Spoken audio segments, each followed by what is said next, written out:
So you're going to wash your vehicle. Then you have to look at, are there any impurities? There is likely a lot of contamination embedded into the glass as well, because if you look at glass through a microscope, you're going to see that it's porous. So there's hills and valleys, just like the clear coat on your paint, and those accumulate dirt, grime, and impurities and contaminants over time. So you're going to want to do at least a clay stage. So just like paint, take your clay bar, clay lube, and rub the glass. You're going to see it's going to be glass smooth after that.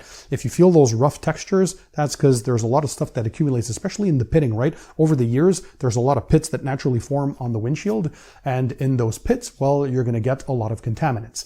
So once you're done claying, you can then go to machine polishing. So if you have some very, very fine scratches, or you have a bit of grime potentially that is embedded in there that the clay bar will not remove, or if you have a previous protectant that you want to remove, you can use a cerium-based glass polish, or any paint polish will do, but it's just that glass polishes work better on glass, and use a glass polishing pad, typically made out of rayon.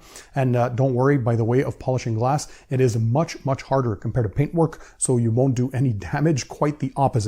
So that's going to deeply, deeply remove all that contamination. The glass is going to be crystal clear, and then you're going to do an IPA wipe down. So either with a paint prep spray or an isopropyl alcohol mix. Same thing as you would do, right, with the paintwork before a coating. So that will remove any polishing oils or residue, and then you're ready to apply the glass sealant or the glass coating.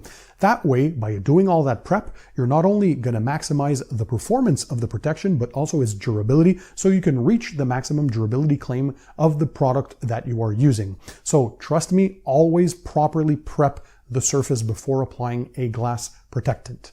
Common issue number 4. So a lot of people often forget that during the chemical decon stages, so many people are using tar removers, right, to remove tar deposits, adhesives and glues and all